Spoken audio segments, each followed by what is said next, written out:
y a bientôt 3 mois déjà que Sébastien Toen a été remercié par Canal+, chaîne pour laquelle il était chroniqueur dans l'émission Canal Sport Club depuis 2019 et présentateur du Journal du Hard depuis 2014. L'humoriste s'est attiré les foudres des dirigeants du groupe après avoir participé à un sketch parodique de l'émission L'heure des pros, nous, en compagnie de Julien Cazard et Thomas Sérafine. Ce sketch pour Winamax était plus un hommage qu'une parodie, rappelle-t-il d'entrée lors d'un entretien avec Le Parisien, le premier depuis la polémique. Hier aussi en effet, Sébastien Toen a accepté de se confier sur son licenciement surprise. Avec la nonchalance et l'humour pince sans rire qu'on lui connaît, il admet ne pas avoir anticipé un tel retournement de situation.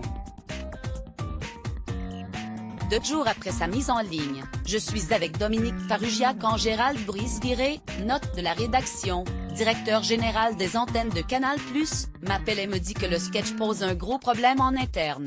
Point. Vu les proportions que ça prend, je me rends compte que visiblement, j'ai fauté, a-t-il relaté, confiant avoir d'abord pensé à une caméra cachée pour TPMP.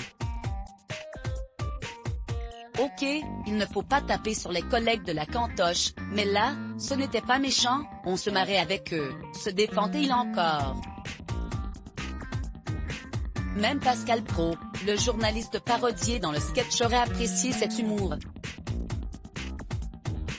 D'ailleurs, Sébastien Toen ne pense pas que ce dernier serait responsable de sa mise à pied. Pascal est un chic type, regardez ses émissions, il irait au feu pour défendre la liberté d'expression. Vous l'imaginez contredire sa propre éthique en s'attaquant à un clown?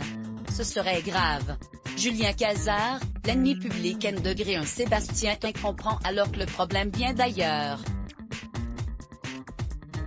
En effet, comme l'a révélé l'un des patrons de Canal+, ses fréquentations lui auraient porté préjudice. Visiblement l'ennemi public N°1, c'est Julien Cazard avec qui je m'affichais, il rit, a-t-il confirmé, et d'ajouter, bon. Cela dit, je pense comme Canal, Cazard est un con. Mais il est bon. Et l'humour, ça ne rigole pas, il vaut mieux bosser avec un con, mais bon, qu'avec un gentil mais incompétent.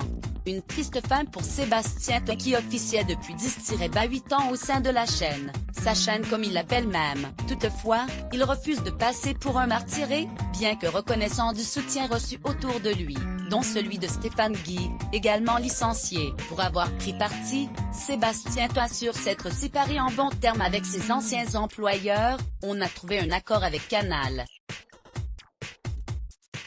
Ils ont été très courtois, depuis le début, j'ai fauté mais on a trouvé un deal, je suis libre et on se quitte bons amis.